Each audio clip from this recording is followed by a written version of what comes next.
Deyiblər ki, üç şeydə insan üç şeyə məhəbbət bəsləyir. İnsan üç şeyə meyl eləyir. Üç dənə məsələ səbəb olur, sən ona bağlanasan. Bu nədir? Buyurur ki, məhəbbətun linnəfi.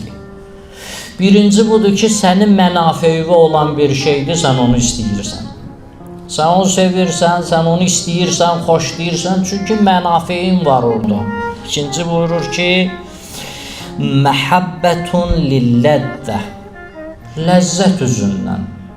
Bir şey ləzzətlidir, sən də ləzzət peşindəsən, ona görə nə edirsən? Bağlanırsan. Buyurun nədir? Məhəbbətun lilfadl. Fəzilətə görədir. Sən bəzi insanlara bağlanırsan, onların böyüklüyünə görə. Onların böyük insan olmağına görə bağlanırsan. Böyük şəxsiyyətdir, faydalı insandır.